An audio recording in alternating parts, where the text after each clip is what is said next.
कडे मी ज्यांच्याविषयी तुम्हाला टेस्टिमनी सांगणार आहे ना, ते like he had a biggest church on the planet अर्थ. या पूर्ण पृथ्वीवर सगळ्यात मोठं चर्च त्या व्यक्तीचं होतं. सगळ्यात मोठं म्हणजे इतकं मोठं की एका वेळेस 1,00,000 लोक बसायचे. 1,00,000 लोक एका वेळेस मीटिंग अटेंड करायचे. Okay, I am talking about आलेले असतात. सो हे जे होते ना, पॉल योंगिचो, हे बाय बर्थ जन्मल्यापासून ते एक बौद्ध होते. बौद्ध भिक्षू किंवा बौद्धिस्ट घराण्यातून होते ते. आणि असं झालं की त्यांच्या तरुणपणामध्ये लाईक त्या दिवसांमध्ये त्यांना एक आजार झाला आणि त्या आजारामधून ते बाय फेथ, प्रार्थनेने, सुवार्ता कळली त्यांना, परमेश्वर कळाला. तो असा आजार होता की ते मरायला टेकले होते. त्यांचं तारण झालं, त्यांना आरोग्य मिळालं आणि तिथून त्यांची आणि प्रभूची सुरुवात झाली. देन त्याच्यानंतर मग त्यांनी लाईक बायबल कॉलेज वगैरे जॉईन केलं. त्यांनी वचनाचा अभ्यास करायला सुरुवात केली. पॉल योंगिचो यांच्याबद्दल मी सांगत आहे. त्यांचे सरमन, त्यांच्याबद्दल तुम्ही जर गोष्टी आजही युट्यूबला आहेत ऐकाल ना, तर तुम्हाला खूप एनकरेजमेंट वाटेल. सिंपल शब्दामध्ये, खूप जास्त व्हायब्रंट प्रिचर आहे वगैरे असं नाही, साधारण शब्दामध्ये समजणाऱ्या इंग्लिशमध्ये खूप सोप्या सोप्या भाषेमध्ये हे बोलतात. But he carries the anointing, he carries the weight of heaven. Okay, ते तो अभिषेक आणि स्वर्गीय न तो स्वर्गीय वजन किंवा स्वर्गीय भार घेऊन चालणारी ती व्यक्ती होती.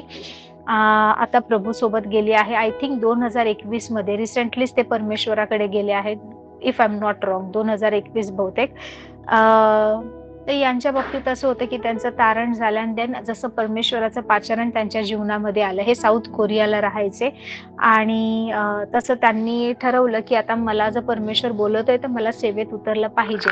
And then he started a church. ज्यावेळेस त्यांनी चर्च सुरू केलं त्यावेळेस त्यांच्या चर्चमध्ये एक 5, 10, 15, 20 लोकच होते आणि फारसं काही नव्हतं ह्यांच्याकडे.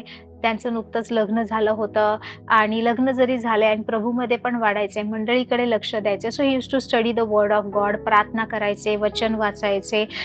जसं होईल मंडळीसाठी प्रार्थना करणं, लोकांना तयार करणं. त्यांच्या चर्चमध्ये जास्तीत जास्त क्राऊड त्यावेळेस जो यायचा म्हणजे एक 10-20 लोकच त्यांच्याकडे यायचे. आणि त्यांची सासू जी होती, ओके, त्यांच्या चर्चबद्दल मी 2 जणांबद्दल तुम्हाला सांगणार. It will definitely encourage you. Okay, त्यांची मदर इन लॉ, त्यांची सासू जी होती ना, ती सुद्धा एक प्रार्थना योद्धा होती. म्हणजे खूप प्रार्थना उपास यामध्ये तू खूप विश्वास ठेवायची आणि सतत प्रार्थना करणारी होती.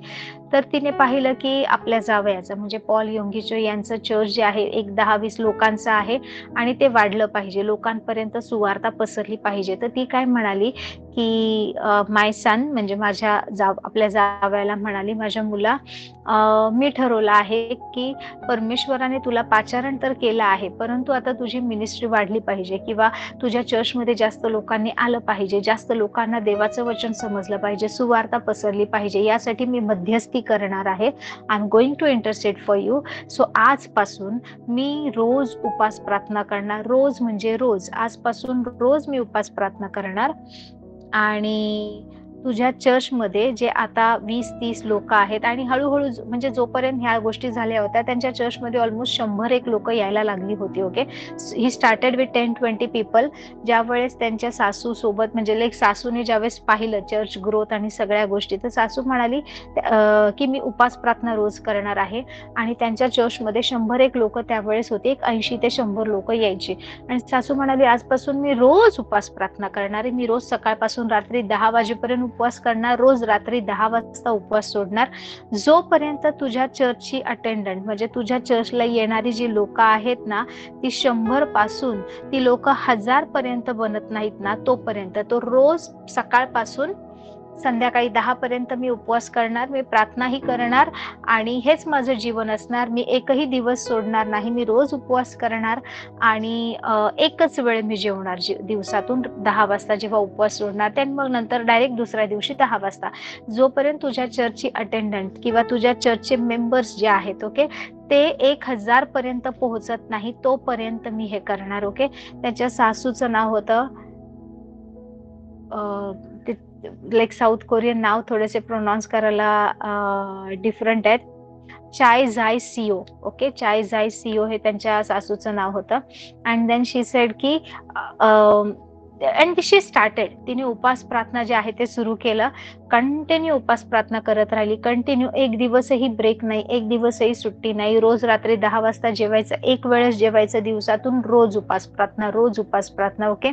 असं झालं की काही महिन्यानंतर, ओके, त्यांच्या चर्चचा जो आकडा होता ना, तो 100 पासून तो 1000 पर्यंत झाला. बट त्यासाठी तिने बरेच महिने हे कंटिन्यू उपास प्रार्थना केली होती. त्यांच्या चर्चमध्ये 1000 लोक यायला लागले. ज्या वेळेस तो आकडा 1000 पर्यंत पोहोचला ना, तिने पुन्हा परमेश्वरासोबत करार केला आणि तिच्या जावयाला म्हणाली की मी थांबणार नाही, मी आता हे 1000चे जोपर्यंत 2000 होत नाही ना, मी हा उपास आहे ना कंटिन्यू करणार. सो परत काही महिने, ऑलमोस्ट वर्ष होऊन गेली तिला. Continuously she was fasting and praying की परमेश्वराने लोक येऊ दे, आमच्या चर्चची वाढ होऊ दे, अनेक लोक चर्चला येऊ दे, लोकांना सुवार्ता समजू दे, लोकांचं जीवन बदलू दे, ख्रिस्त त्यांच्यापर्यंत पोहोचू दे, लोक रेग्युलर चर्चला येऊ दे, वचन ऐकू देत, म्हणून सतत उपास प्रार्थना करत होती. ऑलमोस्ट वर्ष होऊन गेलंय तिला. आणि मग त्यांच्या चर्चमध्ये 2000 मेंबर पर्यंत त्यांच्या चर्चचं मेंबरशिप पोहोचली. म्हणजे एका वेळेस मिटिंगला 2000 लोक यायची. ज्यावेळेस 2000 झालं, ती म्हणाली मी कंटिन्यू करणार 5000 होईपर्यंत.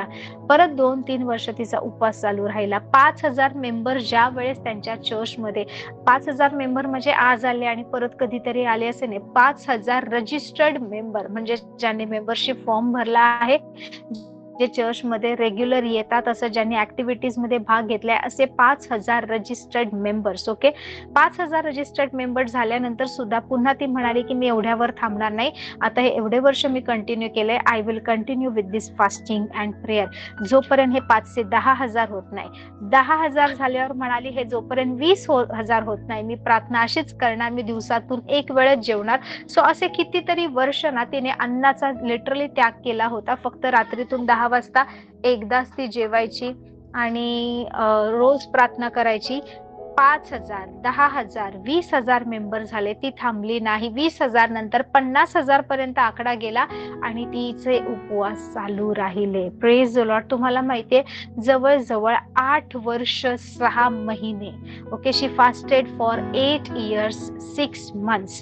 8 वर्ष 6 महिने कंटिन्यू तिने उपवास केला. रात्रीतून एकदाच जेवायचं, काही असू दे, दिवसभर फक्त पाणी, काही दुसरं खायचं नाही. रात्री 10 वाजेपर्यंत तिचा उपास प्रार्थना चालू असायची. त्यांच्या चर्चचे 50,000 रजिस्टर्ड मेंबर झाले. 50,000 रजिस्टर्ड फॉर्म भरलेले रेग्युलर चर्चला येणारे सभासद, एका वेळेस मेंबर त्यांचे 50,000 बसलेले असायचे. 8 वर्ष 6 महिने ती कंटिन्यूस उपास प्रार्थना करत होती. Praise the Lord. So you know, Paul Yonggi Cho यांचं चर्च आहे ना, ते जगातलं सगळ्यात मोठं चर्च होतं. त्याच्यानंतर हे 50,000वरच थांबले नाही, त्यांचं चर्च अजून वाढलं. ओके. असं म्हटलं जातं की त्यांचं जे चर्च आहे ते लाईक 1 मिलियन अटेंडंटचं चर्च आहे. म्हणजे काय, एका वेळेस 1 मिलियन म्हणजे 10 लाख. ओके. एका वेळेस 10 लाख लोक, 1 मिलियन इज 10 lakh. एका वेळेस 10 लाख लोक एका सभेला त्यांच्या असतात, इतकं. आणि ते all are registered member. South Korea सारख्या देशामध्ये जिथे लोक हार्डली 50, 100, 200 एवढ्याच संख्येने येणार, तिकडे त्यांनी प्रार्थनेद्वारे, उपासाद्वारे लोकांपर्यंत पोहोचून आणि देवाची सुवार्ता पोहोचवली लोकांपर्यंत. आणि 1 मिलियन सभासद, 1 मिलियन लोक, ओके, म्हणजे 10 लाख लोक एका वेळेस चर्चच्या सभेला असायचे. इतकं त्यांचं चर्चची सभा वाढली. You know, it was not easy.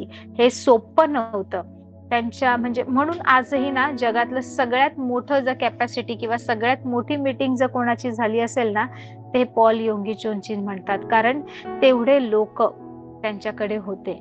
Praise the Lord. Praise the Lord. Can you imagine 10 lakh people every Sunday? Every Sunday 10 lakh people coming and gathering in that church. South कोरियामध्ये सिओल जिथे जागा आहे तिकडे सगळ्यात मोठं त्यांचं church होतं आणि तिकडे एवढे लोक यायचे, एवढे लोक प्रार्थनेसाठी, वचनासाठी बसायचे. Praise the Lord. But you know, Paul योंग्युचोनच्या जीवनावर पाचारण होतं. त्यांची पत्नी सुद्धा त्यांना मदत करायची, परंतु त्यांच्या सासूने त्यांच्या मिनिस्ट्रीमध्ये, she became the destiny helper. Okay, त्यांच्या सासूने त्यांना उपवास प्रार्थनेमध्ये, म्हणजे लाईक ते तिकडे स्टेजवर उभं राहून बोलतायत. Okay, his on prayer life was also strong. त्यांची योंग्युचोनची स्वतःची प्रार्थनेचं जीवन सुद्धा खूप स्ट्रॉंग होतं, बलवान होतं. परत त्यांचं कंटिन्युअस फास्टिंग प्रेयर चालायचं. रोज सकाळी 4 वाजता उठल्यापासून कॉव्हनंट प्रेयर ते करायचे, कराराची प्रार्थना 4 ते 7 तर रोज प्रार्थना चालणार. आणि असं नाही की त्यांनी त्यांची प्रार्थना केली. ज्यावेळेस ते 4 वाजता प्रार्थनेला जाणार तर त्यांच्या चर्चमध्ये प्रार्थनेला बसणार, तेव्हा त्यांची पूर्ण फॅमिली येणार, छोट्यापासून मोठ्यापर्यंत व्हायचे. तुम्हाला माहितीये त्यांच्या जीवनामध्ये त्यांची सासू जी होती ना, त्यांच्यासाठी डेस्टिनी हेल्पर बनली, त्यांच्यासाठी मदत करणारी बनली. त्यांच्या जीवनावर देवाचं जे पाचारण आहे त्यामध्ये त्यांना सपोर्ट करणारी त्यांची सासू बनली. Praise the Lord.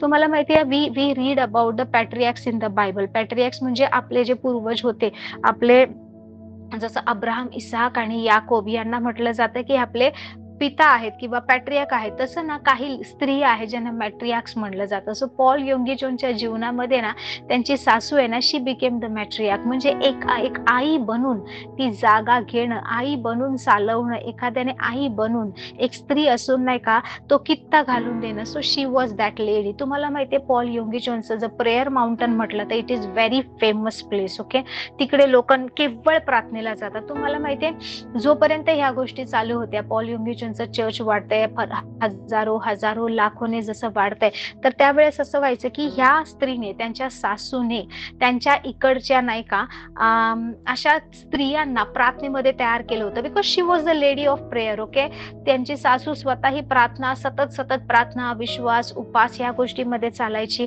देवाचं वचन, प्रार्थना ह्या गोष्टीवर विश्वास ठेवणारी होती. तर तिकडे तिने 4000 अशा स्त्रियांना तयार केलं होतं. 4000. ओके, प्रेयर माउंटन म्हणून त्यांचं जर तुम्ही गुगलवर सर्च केलं योंग्युचोनचं प्रेयर माउंटन किंवा त्याचे फोटोज पहा, ऍक्च्युली ते प्रेयर माउंटन ना त्यांच्या सासूने त्याची स्थापना केली होती. Because she started prayer, she started gathering people, she started teaching people about the prayer आणि कसं करायचं, आणि प्रेयरसाठी इन्व्हाइट करायला लागली. आणि मग असं झालं की तिने प्रेयर माउंटनची स्थापना केली, जे आजही खूप फेमस आहे. ओके, प्रेयर माउंटनची स्थापना केली तिने. 4000 अशा ना कट्टर प्रार्थना करणाऱ्या, एकदम विश्वासू, प्रार्थनेमध्ये लाईक प्रार्थना योद्धे तयार केले होते. स्त्रिया होत्या. ओके, प्रार्थना योद्धा होत्या, पण त्या स्त्रिया होत्या. 4000 स्त्रियांना तिने तयार केलं होतं. आणि हे कसं करायची पहा, प्रत्येक आठवड्याला 7-7 दिवस. ओके, 7-7 दिवसाचा स्लॉट असायचा. 4 आठवडे महिन्याला जर असतील तर कसं असायचं, पहिला समजा 7 दिवसांचा एक आठवडा आहे तर पहिल्या आठवड्यामध्ये फक्त लेडीज फास्टिंग अँड प्रेयर. मग 7 दिवस लेडीज फास्टिंग अँड प्रेयर करणार, कंटिन्यू तिकडे प्रार्थना चालणार. लेडीजचा 7 दिवस संपला की मग जेंट्स फास्टिंग अँड प्रेयर. मग सेकंड वीक मध्ये समजा सगळे पुरुष 7 दिवस फास्टिंग अँड प्रेयर करणार. बरं, ह्यांचे मुद्दे काय, साऊथ कोरियासाठी, वचनासाठी, त्यांच्या पास्टरसाठी, त्यांच्या मंडळीसाठी, परमेश्वराचा अभिषेक यावा म्हणून, इथली बंधनं तुटावी म्हणून. So all the prayer points. समजा दुसऱ्या आठवड्यामध्ये जर सगळे पुरुष प्रार्थनेचे झाले, 7 दिवस फास्टिंग अँड प्रेयर. ओके, तर तिसऱ्या आठवड्यामध्ये सगळे तरुण येणार. Okay, all the youth. मग तिसऱ्या आठवड्यामध्ये सगळे जे तरुण आहेत ते वयस्कर झाले, सगळे झाले, मग सगळे तरुण जे आहेत ते सगळे तरुण तिसऱ्या आठवड्यात 7 दिवस fasting and prayer. Fourth week असंच पुन्हा एक दुसरा ग्रुप. असं करत करत आठवडा, प्रत्येक 7-7 दिवसाचा स्लॉट प्रत्येक एज ग्रुपला दिला जायचा आणि ते लोक कंटिन्युअस प्रार्थना करायचे. अशा प्रकारे तिने प्रेयर माउंटनची स्थापना केली होती. सो प्रत्येक दिवस कोणी ना कोणी उपास प्रार्थनेमध्ये असायचं. सो असं करत वर्षभर उपास प्रार्थनेची सायकल चालू राहायची.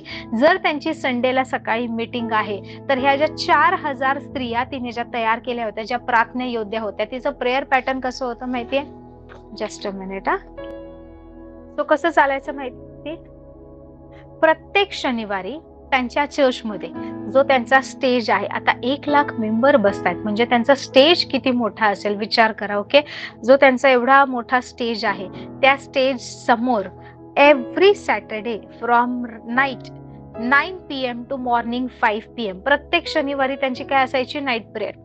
4000 स्त्रियांमध्ये 1,000 स्त्रियांचा गट असायचा. समजा हा पहिला शनिवार आहे, कारण संडेला मेन मीटिंग आहे त्यांची. ओके, जसं आपण संडे चर्चला जातो. सो प्रत्येक शनिवारी रात्री 1000 स्त्रिया ह्या आठवड्यात, पुढच्या 1000 दुसऱ्या आठवड्यात, पुढच्या 1000 तिसऱ्या आठवड्यात आणि चौथ्या ज्या आहेत, चौथा ग्रुप तो 4th वीकमध्ये असं कंटिन्यू चालायचं. सो प्रत्येक शनिवारी रात्री 9 वाजल्यापासून सकाळी 5 वाजेपर्यंत ह्या स्त्रिया ज्या आहेत ना, त्यांच्या चर्चमध्ये, त्यांच्या मंडळीच्या भोवती, त्या ऑल्टरच्या समोर, त्या वेदीच्या समोर, त्या स्टेजच्या समोर ना उभ्या राहायच्या, हात वर करून कंटिन्यू रात्री 9 वाजल्यापासून सकाळी 5 पर्यंत प्रार्थना. कंटिन्यू एव्हरी सॅटर्डे आणि त्याच्यानंतर संडेची मीटिंग होणार. सो ह्या प्रकारचा ना प्रार्थनेचा पाया त्यांनी घातला होता. आणि इतके सारे विश्वास, 1000 स्त्रिया, म्हणजे लाखांची जरी मंडळी असेल तरी 1000 स्त्रिया कंटिन्यू प्रार्थना करतायत मंडळीसाठी, पास्टरांसाठी, त्यांच्या नेशनसाठी, त्यांच्या इथे सुवार्तेसाठी, लोकांच्या जीवनात कार्य होण्यासाठी. विचार करा, is it a small thing? ही गोष्ट जर करायची ना, तुम्ही महिन्यातून एकदा नाईट प्रेयरला जायचं ठरवा. जर 10 लोक आले तर 5 लोक तिकडे झोपताना दिसतील. समजा काही लोक प्रार्थनेसाठी आले तर काही लोक वेळेत येणार नाही, उशिरा येतील, काही लोक निघून जातील. पूर्ण रात्रीची जर प्रार्थना ठेवली तर 1-2 तास ब्रेक मध्ये, गप्पा मारण्यामध्ये, ह्याच्या त्याच्यामध्ये जातील. बट दीज वुमेन, ओके, रात्री 9 पासून सकाळी 5 पर्यंत हात वर करून ऑल्टरच्या समोर उभं राहून प्रार्थना करणार. ते बसणार नाही, झोपणार नाही, काहीच नाही. Standing, they all used to stand and pray continuously. आणि त्याच्यानंतर मग सकाळी त्यांचे चर्चमध्ये जी संडेची सभा आहे ती व्हायची. सो ह्या प्रकारचा ना प्रार्थनेचा पाया त्यांनी घातला होता. या प्रकारचं आत्मिक कार्य त्यांनी केलं होतं. त्यावेळेस जाऊन जगातलं सगळ्यात मोठं चर्च बनलंय. सो दुसऱ्या दिवशी संडेला येऊन भलेही त्यांचे पास्टर पॉल योंगेचो हे प्रीच करत असतील, ते तिकडे सरमन देत असतील, परंतु तुम्हाला माहितीये त्याच्या मागे ना ती जी लोक होती, जी विश्वासू लोक ना, त्यांनी काहीतरी रात्रभर काम केलं होतं. आठवडाभर कोण ना कोण उपास प्रार्थनेमध्ये चालवत होतं. त्यांची सासू जी होती ती सतत यामध्ये चालत होती. पॉल योंगिचो यांचं स्वतःचं जीवन असं होतं की आठवड्यातून 3 दिवस, ओके, 72 आवर्स उपास प्रार्थना ते करायचे. काही खायचं नाही, काही प्यायचं नाही, प्रत्येक आठवड्यामध्ये. जर तुम्ही त्यांना पाहिलं, इज व्हेरी लीन, थिन, खूप बारीक, खूप असे आवाज सुद्धा असा त्यांचा एकदम लाईक एखाद्या तरुण मुलासारखा असा, खूप असा रफ किंवा वृक्ष आवाज नाही. ते असे शिकवणारे व्यक्ती होते. सहज, खूप बोलताना सहज भाषेमध्ये बोलताना थोडस काय म्हणतो आपण, थोडस ह्युमर, म्हणजे थोडस गंमत वगैरे करणार, जोक्स वगैरे बोलणार, पण इतकं सहज त्यांचं टीचिंग होतं, इतकं सहज आणि इतकं चांगलं होतं ना की ह्या सगळ्या गोष्टींमधून सुद्धा परमेश्वराचं महान सामर्थ्य उतरायचं. आणि असं करत करत ना असं झालं होतं, सगळ्या जगातली लोक त्यांची मीटिंग मध्ये यायचे, प्रेयर माउंटनला भेट द्यायला यायचे. नंतर सगळ्या जगातल्या वेगवेगळ्या ठिकाणी, ओके, त्यांचे चर्चेसचे ब्रांचेस ओपन झाले. लोक त्यांच्या चर्च मधून लाईक त्यांचे जे लाईव्ह सर्मन आहे त्या काळापासून, ओके, ते जगामध्ये वेगवेगळे त्यांचे ब्रांचेस ओपन झाले. त्या ठिकाणी ते त्यांचे सर्मन ऐकायचे. लोक ऑनलाईन त्यांचे टीव्हीवर ब्रॉडकास्ट व्हायचे, टेलिकास्ट व्हायचे, त्यांची मीटिंग डायरेक्ट ते पाहायचे. आणि अनेक ठिकाणी लोकांचं तारण व्हायला लागलं, वेगवेगळ्या देशामध्ये. सो यांच्या जीवनामध्ये यांच्या सासूने हा प्रार्थनेचा पाया घातला होता. Praise the Lord. तुम्हाला अजून एक यांच्या जीवनातली एक गोष्ट सांगू का? There are many testimonies, okay. ह्यांच्याबद्दल जसं वाचायला घेतलं ना तर इतक्या एनकरेजिंग गोष्टी आहेत, इतक्या सुंदर आहेत ना.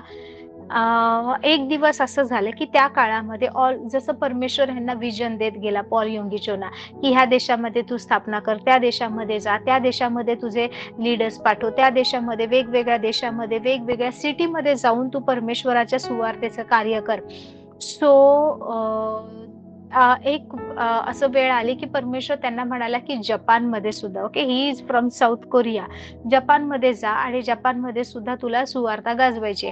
आणि असं झालं की ऑलरेडी इकडे 1,00,000 लोक रजिस्टर्ड मेंबर आहेत, एवढं मोठं चर्च आहे, वेगवेगळ्या देशामध्ये ऑलमोस्ट आहे.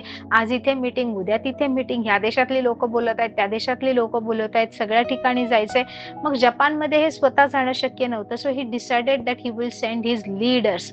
मग पहिल्यांदा त्यांनी जपानमध्ये ना काही यांच्या चर्च मधले जे निवडक पुरुष होते तर त्यांना सांगितलं की परमेश्वराने मला सांगितलं इथे इथे असं असं करायचंय, तर तुम्ही जा, जपानमध्ये जा आणि तिकडे जा, मी तुम्हाला जायचं आणि यायचं, 1 वर्ष तुम्ही जपानमध्ये राहायचं आणि तिकडे मंडळी सुरू करायची, ओके. सो असं करून ते मिशनरीच्या कामासाठी लोकांना पाठवायचे. त्यावेळेस जपान असा देश होता की तिकडे चर्चेसना आता एवढी नव्हती. ओपनली चर्चेस फारसे मीटिंग्स घेतले जात नव्हते.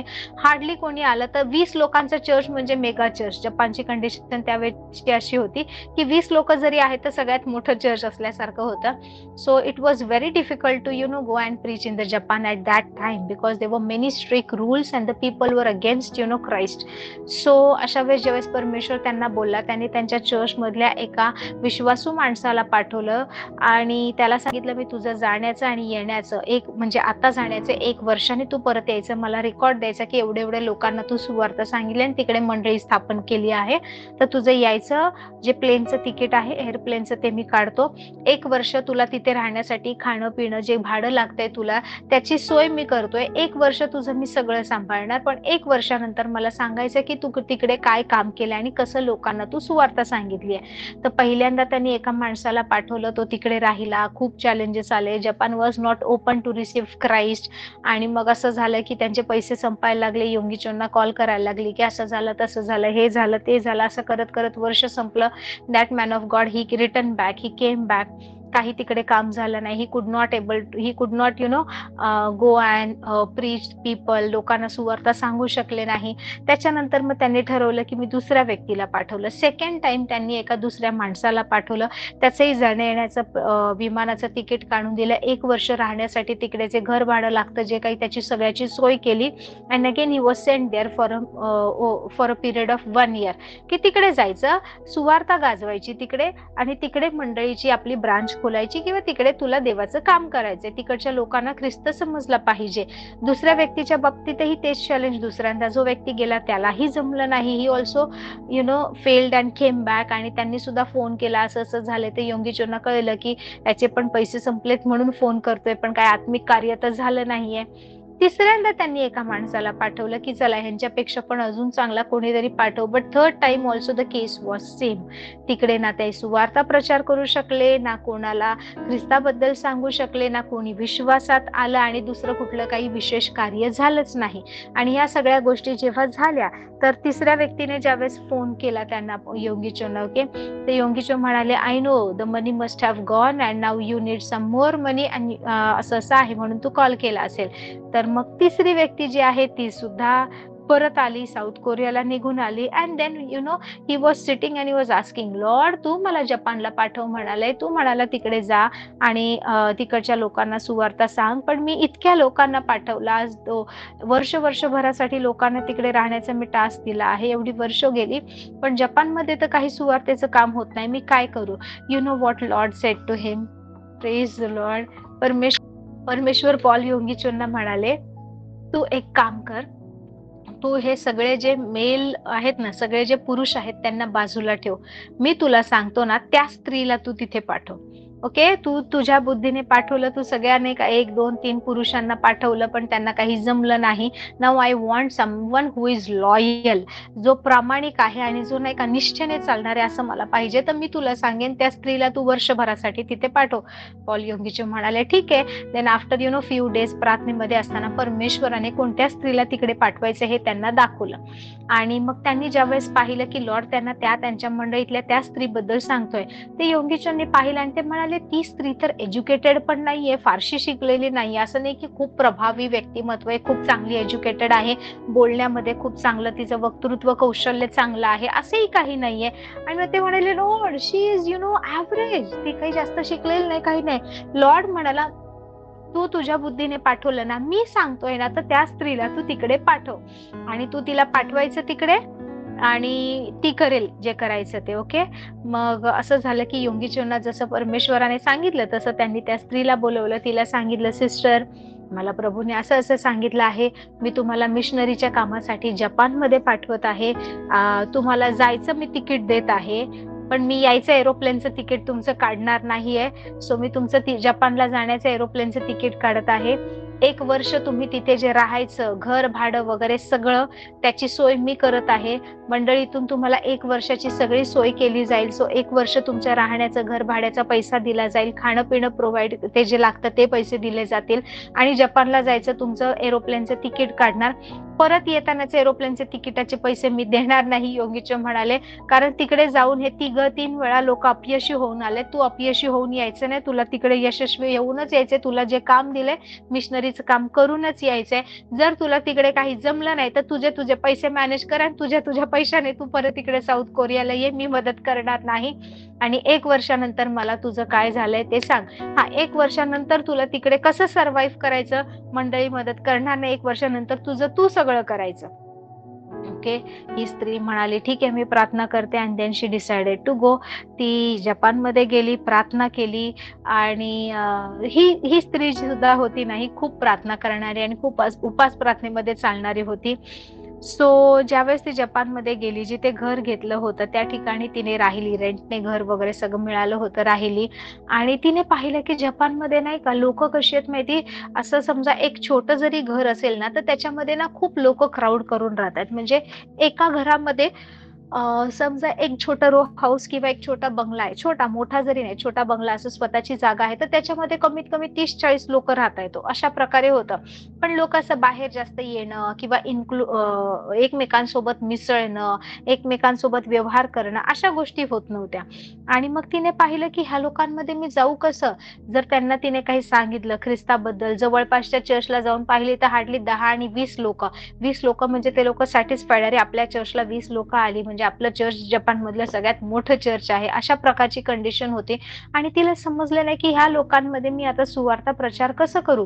आणि तिने पाहिलं की जपानची लोक अशी जास्त मिंगल होत नाही, जास्त मिसळत नाहीयेत एकमेकांसोबत. आणि तिला खूप कठीण जायला लागलं आणि ती म्हणाली की मी आता काय करू, इकडे मी ह्यांच्याशी धड बोलू शकत नाहीये, या लोकांशी कम्युनिकेट करायला ही लोक मिसळत नाहीयेत माझ्यासोबत, मी कोणाला सांगू, मी कशी सुवार्ता सांगू, मी कसं लोकांपर्यंत पोहोचू. आणि मग तिने पाहिलं आणि मग तिने ठरवलं की मी आता काय करणार आहे, आतापासून ना कंटिन्युअस उपास प्रार्थना करणार आहे, कमीत कमी 21 दिवस, पण मला जसं होईल तसं मी कंटिन्यू उपास प्रार्थना करणार आहे, असं तिने ठरवलं. अँड शी सेड की मी ना काही खाणार ना काही पिणार ना मी घरातून बाहेर पडणार, मी घरातच राहणार. तिने उपास प्रार्थनेला सुरुवात केली. पहिला दिवस झाला, पाणी, फक्त पाणी, ओके, खायचं नाही, काही नाही, काही नाही. दुसरा दिवस झाला, घराच्या बाहेर पडत नाहीये, कुठेच जात नाहीये, जेवण बनवायचंच नाही, कारण राहणारी ती एकटीच आहे, त्यामुळे काही गॅस पेटवणं, सामान भाजीपाला आणणं, ग्रॉसरी आणणं हा काही प्रश्नच नाही. दुसरा दिवस झाला, फक्त आणि फक्त पाणी, बाहेर जाणं नाही, काय नाही, उपास प्रार्थना, उपास प्रार्थना, उपास प्रार्थना. तिसरा दिवस झाला, चौथा दिवस झाला, असं 8-10 दिवस तिला झाले. हार्डली 10 का 15 दिवस तिच्या उपास प्रार्थनेला झाले असेल. ज्या लोकांनी तिला घर दिलं होतं, जे लँडलॉर्ड होते, जे घराचे मालक होते, त्यांनी पाहिलं, हे म्हणाले ही असली कसली स्त्री आली आहे साऊथ कोरियावरून राहायला, हिच्या घरात कसला आवाज येत नाही, घराच्या बाहेर पण पडत नाही, हिच्या घरात तर साधी कधी चूल पण पेटत नाही, काही नाही. ते त्यांना थोडंसं सस्पिशियस वाटायला लागलं. त्यांना वाटायला लागलं की हे असं कसं होतंय. सो त्या लोकांनी ना जाऊन तिला भेटायचं ठरवलं. ते म्हणाले की तिला जाऊन बघूया काय आहे, घरात आहे की नाही, का काय झालंय, का काय केलंय, एक तर कोणतरी दुसऱ्या देशातून आले, आपण इथे ठेवलंय. तर त्यांनी ना दार ठोकलं आणि ते म्हणाले हिला भेटून या. आणि मग ज्यावेळेस तिने दरवाजा उघडला तर ते बघते तर समोर लँडलॉर्ड आहेत. मग तिने त्यांना आतमध्ये वगैरे घेतलं. लँडलॉर्ड म्हणाले आम्ही पाहतोय किती दिवस झाले तुमच्या घराचा दरवाजा पण उघडला नाहीये, घरातून कोणी ये जा करत नाही, काही सामान पण आणत नाही, कसलाच आवाज येत नाही, काय चाललंय, म्हणजे ठीक आहे ना सगळं, काही टेन्शन वगैरे तर नाही ना, व्यवस्थित आहे ना. तर ती म्हणाली मी का जेऊ, एकदम नाही का इतके दिवस असं तिला भरून आलं होतं की मी काय सांगू, मी काय करू, इथल्या लोकांमध्ये कसं जाऊन ती उपास प्रार्थना करते आणि तिला काहीच मार्ग सापडेना. तर ती म्हणाली मी काय करू, मी का अन्न खाऊ, माझ्या आजूबाजूला हे तुम्ही एवढे सगळे लोक राहता, हे सगळे तुमच्या लोकांचा नाश होत असताना मी काय म्हणून आनंद करू आणि जेवण खाऊ. मी आज ना इथे परमेश्वराचं नाही का काम करण्यासाठी आली आहे, पण मी ज्यावेळेस तुमच्याकडे बघते, मी शेजाऱ्यांकडे बघते, मला दिसून येते तुम्ही सगळे लोक आपल्या पापामध्येच आहात. तुमच्या सगळ्या लोकांना अजून सुवार्ता माहित नाही, तुमच्या सगळ्या लोकांना सत्य माहित नाही. तुम्ही ना सगळे लोक तुमच्या अडचणीमध्ये, तुमच्या त्रासामध्ये, तुमच्या पापामध्ये मरण पावते आणि मी इकडे खाऊन पिऊन माझं पोट भरू, माझा जीव तुमच्या लोकांच्या आत्म्यासाठी, तुमच्या लोकांच्या जीवासाठी ना असा तडफडत आहे. मला तळमळ लागली आहे की तुमचा उद्धार कधी होईल म्हणून मी उपास प्रार्थना करते. मी काहीच खाणार पिणार नाही जोपर्यंत इथे देवाचं काम होणार नाही. ज्यावेळेस तिच्याकडून ह्या गोष्टी ऐकल्या त्या लँडलॉर्डला खूप टच झालं. ते म्हणाले की तू असं करतेस का, मग ठीक आहे, ह्या शनिवारी आम्ही एक काम करतो किंवा ह्या रविवारी आम्ही आमच्या आजूबाजूच्या जे लोक आहेत त्यांना तुझ्या घरी बोलवतो, कारण जर तुला असं वाटतंय, तुला जर एवढं ओझं येत आहे, तुला जर इतकं त्रास होत आहे, तर आम्ही तुझ्या घरी जमतो आणि मग तू ये आणि आम्हाला काय वचन शिकवायचंय ते सांग. असं करून तिच्या घरात सगळ्यात पहिली प्रार्थना सभा सुरू झाली. आणि मग सुरुवातीला एक फॅमिली म्हणजे 10-20 लोक, कारण त्यावेळेस क्राऊड पॉप्युलेशन एका एका कुटुंबामध्ये जास्त होतं. मग एका संडेला आले, ती उपास प्रार्थना करते, लोकांना शिकवते, सुवार्तेबद्दल सांगते, त्यांच्याकडून सरेंडर प्रेयर करून घेते. मग एक फॅमिली, मग अजून एक फॅमिली, मग अजून एक फॅमिली, मग अजून एक फॅमिली, असं करत करत तिच्या घरामध्ये, जिथे ती राहत होती ना रेंटेड हाऊस, तिकडे काय झालं, तिच्या घरात every Saturday every Sunday cell meeting सुरू झाली. मग लोक तिच्या घरी वचन ऐकायला येऊ लागले, लोकांच्या जीवनात बदल व्हायला लागला, लोक विश्वासामध्ये वाढायला लागले, उद्धार व्हायला लागला त्यांना ख्रिस्त समजायला लागला. असं करत करत तिच्या आजूबाजूला जेवढे लोक राहायला होते ते सगळे जण वीकेंडला हिच्या घरी यायचे, कारण हिच्या घरी एक मिनी चर्च सुरू झालं होतं. तिने तिच्या घरात जी सेल मीटिंग सुरू केली होती त्याद्वारे सगळे लोक प्रार्थनेमध्ये तिच्याकडे वाढायला लागले होते. तिचं जीवन तिने जे ख्रिस्ताला दिलं होतं त्याद्वारे लोकांच्या जीवनात बदल होत होता. आणि असं करता करता असं झालं की लोक मग तिला आमच्या घरी या, आज आमच्या घरी, असं त्या विसिनिटी मधले, त्या एरिया मधले लोक तिला बोलवायला लागले. And then she was a lady of fasting and prayer. Okay, she use to fast and pray, fast and pray, fast and pray. आणि असं करत करत तिकडे तिने सुवार्तेसाठी दरवाजे उघडले होते आणि तिला कसली कमी पडत नव्हती, काही नाही. जे शिकवलं जात आहे ते तिने जे शिकलं आहे, जे वचन सांगते ते लोकांना सांगायची, पण मनापासून करायची, लोकांचा उद्धार व्हावं एवढी तिची तळमळ होती. आणि लोकांची भर होत गेली. असं करत करत काही महिने झाले, 1 वर्ष संपलं. ज्यावेळेस 1 वर्ष तिला तिकडे झालं, शी फोन्ड अप पॉल योंगिचो यांना. ओके, त्यांना तिने कॉल केला आणि जसा तिचा कॉल आला, पॉल योंगिचोनी पाहिलं, अरे हा तर त्या स्त्रीचा कॉल आहे. तर पॉल योंगिचो म्हणाले, मला माहितीये तुझे पहिले 3 गेले, तसंच तू पण आता तुझे पैसे संपले म्हणून 1 वर्ष झाल्यावर तू कॉल केला आहे.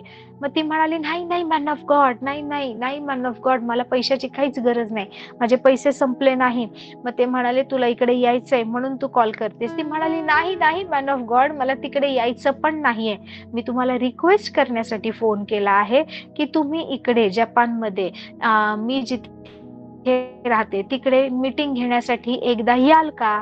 आणि ते म्हणाले की मी तिकडे मीटिंग घ्यायला येऊ, तुला कळत नाही मी किती बिझी आहे, माझ्या जगातलं सगळ्यात मोठं चर्च आहे, I am a busy man, I can not come and take the meeting. तुझी सेल मीटिंग, तुझे ते लोक आहेत ना, त्यांच्यामध्ये मी मीटिंग घ्यायला नाही येऊ शकत, मी किती व्यस्त आहे तुला माहित नाही का. मग ती म्हणाली की ऍक्च्युअली काय आहे ना, मी इथे जिथे राहते तिकडे अनेक लोक विश्वासात आली आहेत, अनेक लोकांचा उद्धार व्हायला लागला आहे. तर काही कुटुंब आहेत जे मीटिंग साठी येतात आणि मी दर संडेला तुम्ही तिकडे जे शिकवता तो मेसेज इकडे संडेला त्यांना लाईव्ह मेसेज इकडे त्यांना ऐकवत असते, सॅटर्डेला मी त्यांना शिकवत असते. मग ते म्हणाले, ज्या पास्टरांचं तू आम्हाला like gospel for all nation किंवा त्यांचे जे आम्ही संदेश ऐकतो, तर तुझे जे पास्टर आहेत ते एक दिवस आम्हाला भेटायला येतील का, एक दिवस जपानमध्ये मीटिंग घेतील का. तर त्यांची खूप इच्छा आहे त्या सगळ्यांची तुम्हाला भेटायसाठी, म्हणून मी तुम्हाला कॉल केला आहे. ते म्हणाले, तुझ्या मीटिंगला थोडीफार लोक येत असतील, तुझे काही 40-50 लोक येत असतील, त्यांच्यासाठी मी माझं एवढं शेड्यूल कसं बदलू, इकडे जे एवढे सगळे लोक आहेत तितक्या ठिकाणी मला बोलवणे, हे सोडून मी तिकडे नाही येऊ शकत. मग ती म्हणाली, मॅन ऑफ गॉड, 40-50 लोक येत नाहीये, माझे या 1 वर्षभरामध्ये 80 सेल ग्रुप झालेत. ओके, 80 सेल हाऊसेस आणि टोटल 1000 लोक माझ्या मीटिंगला येतात. तर 1000 लोक आम्ही नाही का 80 सेल ग्रुप मधून 1000 लोकांचे इकडे नाही का आजूबाजूच्या एरियातले सगळे असं करून 1000 लोक आहेत, पण त्या सगळ्यांना तुम्हाला भेटायचं, तुम्ही याल का. Paul Yonggi Cho he was shocked. ते म्हणाले की मी 3 वेळा आधी लोकांना पाठवलं, त्यांना एकालाही सुवार्तेचं काम करायला जमलं नाही, बिकॉज दे वर ऑपोजिशन, कारण कोणी वचन रिसीव्ह करणारं नव्हतं. ही स्त्री जी जास्त शिकलेली नाही, ओके आहे, ऍव्हरेज आहे, त्या स्त्रीला पाठवलंय. तिने मला वर्षभर कधी कुठल्या गोष्टीसाठी कॉल केला नाही. आज तिने तिकडे देवाच्या सुवार्तेचं कार्याला सुरुवात केली आहे. She started with fasting and prayer. 80 cell group असं करत करत 1000 लोकांची सेल मीटिंग नॉट चर्च. आजकाल तर ना मी तुम्हाला सांगते तिचे सेल ग्रुप म्हणजे तिच्या हाऊस मीटिंग मध्ये 1000 लोक येत आहेत. देन पॉल योंगिचो वॉज लाईक त्यांचा चर्चची ब्रांच असं करत जपानमध्ये आणि तिकडून अनेक ठिकाणी वाढत गेली आहे. Praise the Lord. हे कोण होते माहिती, ही जिने त्यांच्या चर्चचा ब्रांच तिकडे ओपन केली. She was the simple regular member of his church, but she was loyal to the word of God. She was the woman of fasting and prayer. She was the woman who steadfastly prayed and prayed and prayed. Praise the Lord, praise the Lord. This is the key. I'm telling you. मी काय यांच्याबद्दल तुम्हाला सांगत आहे माहिती, जगातलं सगळ्यात मोठं church यांचं आहे. 1,00,000 मेंबर्स यांचे एका मीटिंगला असतात. त्यांच्या पत्नीचं लाईफ तुम्ही बघाल फास्टिंग अँड प्रेयर, यांचं लाईफ बघाल फास्टिंग अँड प्रेयर, त्याच्या सासूचं लाईफ बघाल फास्टिंग अँड प्रेयर. त्यांच्या चर्चचं जर तुम्ही जीवन पाहाल ना, how that church is growing fasting and prayer. Hallelujah. Word fasting prayer, word fasting prayer, word fasting prayer. मध्ये असा एक पिरियड आला होता, असा एक काळ आला होता, जर अलीकडच्या काही वर्षांमागे जाऊन तुम्ही पाहिलं, डेव्हिल लिटरली सैतानाने लोकांमध्ये असं टाकलं होतं की fasting and prayer brings nothing. सुवार्तेचं असं वेगळं रूप त्यांना दाखवलं होतं की तुम्हाला हे काही करायची गरज नाही, हे करायची गरजच नाही, असं करण्याची गरज नाही, ख्रिस्ताने सगळं काम पूर्ण केलं. Now you are fasting so nothing is happening. कुठल्याच गोष्टीची गरज नाही. Jesus Christ was the man of fasting and prayer. Hallelujah. तो परमेश्वराचा पुत्र मनुष्य रूपात असूनही त्याला फास्टिंग प्रेयर करावी लागली. अपोस्टल्सचं जीवन जर तुम्ही पाहिलं ना, अपोस्टल्स प्रेयर लाईफ जर तुम्ही नीट वाचलं, प्रेषितांची कृत्ये, तुम्हाला माहितीये अपोस्टल्स प्रेयर म्हणजे यहुदी लोकांमध्ये अशी प्रार्थना केली जाते. That is called apostolic prayer. ते कसं आहे माहितीये का, ते लोकांना दिवसाचे जे 8 प्रहर आहेत, तर प्रत्येक प्रहराला 1-1 तास प्रार्थना करतात. एक प्रहर 3 तासाचा असतो. ओके, समजा पहिला प्रहर आहे सकाळी 3 ते 6, 3 ते 6 आहे, तर हा 3 तासाचा आहे, त्याच्यामध्ये 1 तास प्रार्थना. मग 6 ते 9 दुसरा प्रहर, त्याच्यात 1 तास प्रार्थना. 9 ते 12 तिसरा प्रहर, 1 तास प्रार्थना. 12 ते 3 परत 1 तास प्रार्थना. 3 ते 6 संध्याकाळचे 1 तास प्रार्थना. 6 ते 9 रात्र 1 तास प्रार्थना. अशा प्रकारे 9 ते 12 मग रात्र, त्यावेळेस पुन्हा 1 तास प्रार्थना. सो 8 प्रहरामध्ये 1-1 तासाची 8 तासाची प्रार्थना होतेच. So this is called apostolic prayer pattern. त्याच्यामध्ये कारण जर तुम्ही वाचलं पहा, ज्या वेळेस जर तुम्ही प्रेषितांची कृत्ये याचा 3रा अध्याय वाचला तर तुम्हाला कळेल की तिसऱ्या प्रहरी, ओके, तिसऱ्या प्रहरी काय झालं की योहान आणि पेत्र हे काय चाललेत, मंदिराकडे चालले. दे वर गोइंग खूप हॅरिडली, खूप फास्ट. सुंदर नावाच्या फाटकाजवळ आले. ते मंदिराकडे का चालले होते? That was the prayer time. मंदिराकडे तिसऱ्या प्रहाराला त्या लोकांमध्ये, ज्यू लोकांमध्ये हा पॅटर्न आहे. सो त्यावेळेस पेत्र ना प्रार्थना करायला जात होता. पुन्हा जर तुम्ही पुढे पाहाल, अजून पुढे ज्यावेळेस त्याला जेलमध्ये टाकतात किंवा ज्यावेळेस त्याला बाहेर काढतात किंवा ज्या गोष्टी आहेत किंवा जेव्हा तो ते स्वप्न पाहतो, तुम्हाला दिसेल की त्या प्रहर, कोणत्या प्रहरी काय झालं दिलं आणि त्या प्रहराला पेत्र प्रार्थना करत बसलेला होता. So this was the prayer pattern. So हे अपोस्टल जे प्रेषित येशू सोबत होते ना, ते सुद्धा प्रार्थना करणारी लोक होती. इनफॅक्ट प्रेषितांनी येशूला विनंती केली होती की आम्ही प्रार्थना कशी करावी हे आम्हाला शिकवा. कारण योहानाचे शिष्य प्रार्थना करतात, योहानाने शिकवलेली, तर आम्ही कशी प्रार्थना करावी हे तुम्ही शिकवा. सो आपण जर ख्रिस्ती आहोत तर आपण प्रार्थना करणारे आणि आपण उपवास करणारी लोक आहोत. येस, हे वचन खरं आहे की येशू म्हणाला की असली जात उपास आणि प्रार्थनेशिवाय जात नाही. वाय? म्हणजे तुम्ही उपास प्रार्थना केल्याने सैतान घाबरतोय, उपास प्रार्थना केल्याने कुठला आजार पळून जातोय, उपास प्रार्थना केल्याने काही चमत्कार घडतोय? नाही, त्याने असं काहीच होत नाहीये. परंतु तुम्हाला माहितीये, ज्यावेळेस तुम्ही उपास प्रार्थना करता, तुम्हाला स्वतःला ना वधस्तंभावरच्या जीवनामध्ये तुम्ही समरूप करत असता, जिथे तुम्ही अन्नाकडे लक्ष लावत नाही. तुम्ही स्वतःच्या शरीरातल्या सगळ्या इच्छांना, सर्व डिझायर्सना तुम्ही मारून टाकता आणि तुम्ही देवाच्या वचनासाठी, देवाच्या ब्रेक थ्रू साठी, देवाच्या अभिषेकासाठी, देवाच्या सामर्थ्यासाठी तुम्ही त्या जागेमध्ये उभं राहता. तुम्ही परमेश्वराच्या चरणी वेळ घालवता.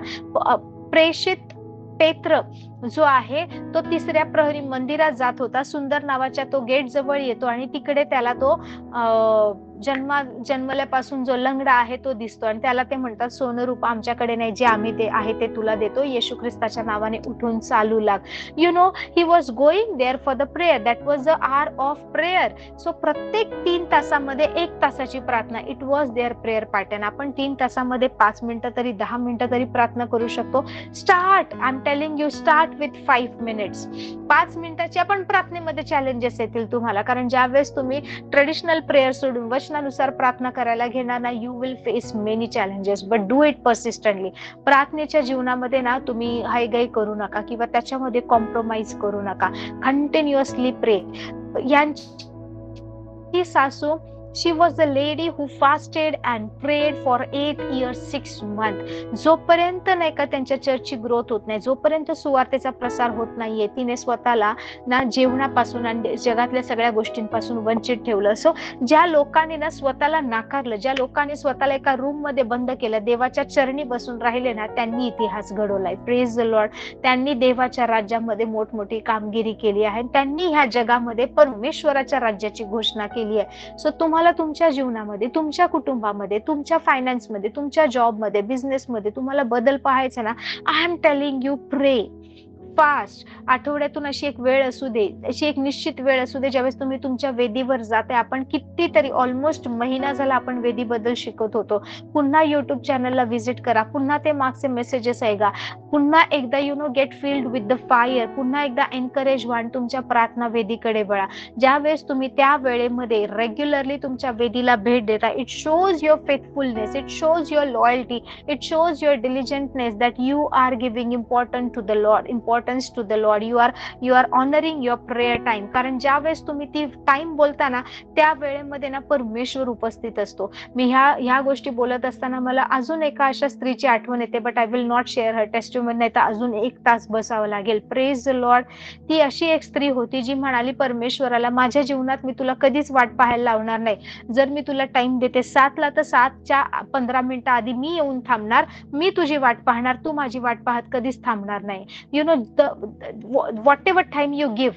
तुम्ही जर म्हणताय प्रभू मी रोज 9 वाजता तुला ना ह्या प्रेयर ऑल्टरला भेटेल ना, 9 वाजता तिकडे प्रभू आहे, पण खरंच आपण 9 वाजता जातो का ख्रिस्त आपली वाट बघत बसलेला असतो?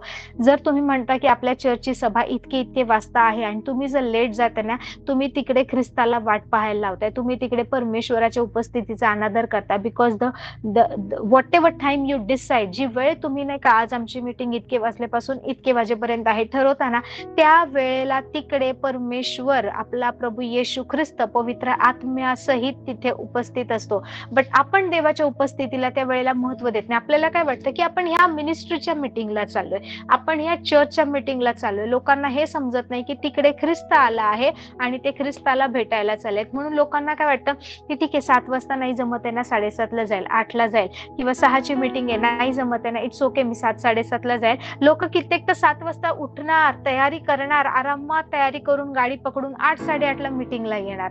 अरे what is the time? Praise the lord. Why I am telling you, कारण असे काही गॉडचे जनरल्स होते, त्यांनी देवासोबत करार केला होता. ते म्हणाले होते परमेश्वराला, आम्ही ही जो वेळ देतोय, if this is my prayer altar time, मी नेहमी माझ्या ऑल्टरवर 15 मिनिटं आधी असणार, तू कधीच माझ्या आधी येणार नाही. मी तुझी वाट बघणार, पण तू माझी कधी वाट बघणार नाही. परमेश्वर, मी तुझी वाट पाहत तिकडे थांबणार आणि आय विल स्टार्ट. अशा काही स्त्रिया होत्या ज्या म्हणाले, मी गुडघ्यावर येऊन तुझी प्रार्थनेमध्ये वाट पाहणार आणि नेहमी तू आल्यावरच मी मग पुढच्या गोष्टी करणार.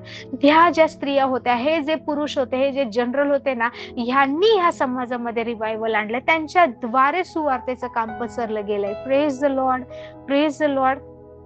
So change your prayer time.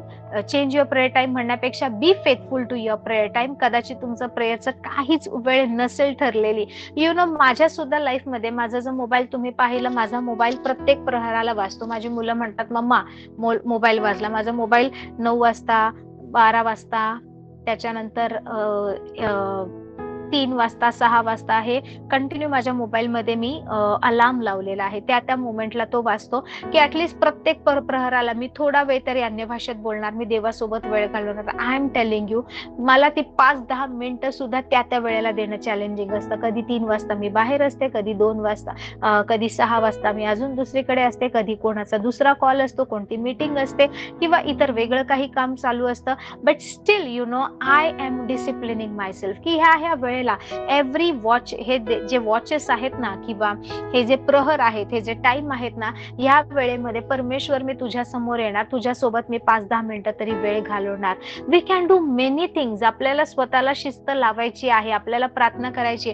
C how we started. एक 5-10 मिनिटाचं वचन घेत होतो. जर तुम्ही पाहिलं असेल मार्च एप्रिल मध्ये ज्यावेळेस मीटिंग सुरू केली, वी स्टार्टेड विथ आपण 5-10 मिनिटं वचन घेऊया आणि प्रार्थना करूया. आय यूज टू प्रे for all, very few, like 4-5 लोक होती. त्याच्यानंतर मग अनेक लोक येत गेली. मग वचन, मग सुरुवातीला थोडं सिंपल, लोकांना समजेल असं सुवार्तेचं सांगणारं गॉस्पल रिलेटेड वचन घेत होतो. मग आपण कन्फेशन प्रेयर घेत होतो. I use to make you people to confess, you know, to proclaim the word of God. आणि बरेच महिने यात गेले. जसं परमेश्वर चालत गेला तसं आपण आता खूप सॉलिड आपण ना अन्न खात आहोत. आपण आता दुधावर राहत नाहीये. पण याच्या सोबत ना अन्न खाता खाता आपल्याला ना आपला कॅपॅसिटी, आपली स्टॅमिना सुद्धा वाढवायचा आहे. नाहीतर रोज तेच तेच खाऊन काय होईल, इनडायजेशन होईल. काही लोकांना वचनाच्या वेळेस झोप येईल. काही लोक फक्त ऐकतील आणि लाईक मीटिंग संपली तरी नाही का तसेच, म्हणजे त्यांना कळणारच नाही. काही लोक म्हणतील जाऊ दे, मी युट्यूबला जाऊन ऐकेल, मला आज होत नाहीये.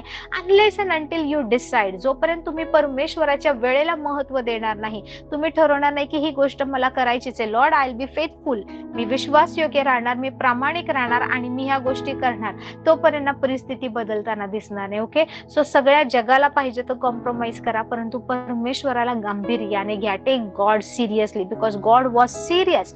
Jesus Christ was serious when he died on the cross. Okay, he died on the cross for you and me, की आपण देवासोबत ते सहभागिता घालवावी, ते जीवन जगावं म्हणून. Praise the Lord, praise the Lord. पहा, परमेश्वर इतका महान, इतका चांगला आहे की त्याने आपल्याला जीवन दिलं, आपल्याला एदेन बागेमध्ये ठेवलं होतं. Even after we sinned, okay, आपण पाप केल्यानंतर सुद्धा परमेश्वराने आपल्याला शिक्षा जी दिली नाही, यु नो, एदेन बागेतून या पृथ्वीवर आपल्याला पाठवलंय इकडे. सो ती शिक्षा सुद्धा परमेश्वराने त्या अधिकारातच दिली आहे. सो परमेश्वराची शिक्षा सुद्धा आपल्या किती भल्यासाठी, आपल्या किती उन्नतीसाठी, आपल्या किती चांगुलपणासाठी आहे. जस्ट इमॅजिन, जस्ट विचार, not imagine, just ponder, just think, विचार करा की परमेश्वराने ज्या वेळेस आपल्याला त्या बागेतून बाहेर काढलं ना, मनुष्याला पृथ्वीवर पाठवलं, ह्या पृथ्वीवर, आणि परमेश्वर म्हणाला की बहुगुणित व्हा, व्यापून टाका, पृथ्वी व्यापून टाका, तेव्हाच म्हटला. But that time the man was inside the garden of Eden, जी पूर्वेला एदेन बाग होती तिकडे होता तो, पण तिकडून त्याच्यानंतर ऍक्च्युअल ह्या पृथ्वीवर आला. तुम्हाला माहितीये, पृथ्वी हे एलिमेंट्स ऑफ क्रिएशनचे सगळ्यात सुरुवातीची आहे. प्रेज द लॉर्ड, सगळ्यात सुरुवातीची. मनुष्य तर अनेक वर्षानंतर आला आहे, पण पृथ्वी सुरुवातीपासून आहे. सो जी सुरुवातीपासून होती ना, त्यावर डॉमिनियन, रूल, अथॉरिटी, अधिकार आणि सत्ता करण्यासाठी परमेश्वराने आपल्याला पाठवलंय. आणि देवाला तेच पाहिजे होतं आणि आजही परमेश्वर आपल्या जीवनात तेच करत आहे. Praise the Lord, praise the Lord. So परमेश्वर इतक्या साऱ्या गोष्टी आपल्याला देत आहे, इतके सारे आशीर्वाद आपल्याला देत आहे.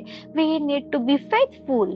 तुमच्या प्रार्थनेच्या जीवनामध्ये ना, लाईक असं खूप असं आवेशी व्हा, खूप खूप सिरियस व्हा की मला प्रार्थना करायची आहे, माझ्या परिवारासाठी करायची आहे, मला बदल होताना दिसू दे नाही दिसू दे, मला माहितीये माझी प्रार्थना काहीतरी कार्य करते, मला माहितीये मी ज्यावेळेस उपास प्रार्थना करते आत्मिक घडामोडी घडतात, अनेक बंधनं तुटतात, अनेक गोष्टींमध्ये बदल होत आहे, माझा परिवार पुढे जात आहे, माझ्या परिवाराची बंधनं तुटली जात आहेत, माझ्या परिवारातल्या लोकांमध्ये सुवार्तेचा प्रसार होत आहे. Just know the word of God and pray. Praise the Lord, praise the Lord. So जर योगीजनच्या जीवनामध्ये त्यांची सासू जो प्रार्थनेचा पाया घालू शकते, प्रेयर माउंटनची स्थापना करू शकते, प्रेयर चेन सुरू करू शकते आणि प्रार्थनेच्या बळावर, प्रार्थना आणि उपास यांच्या जोरावर जर इतकं मोठे मिनिस्ट्री उभी राहू शकते, तर मग आपण का नाही? Praise the Lord, praise the Lord.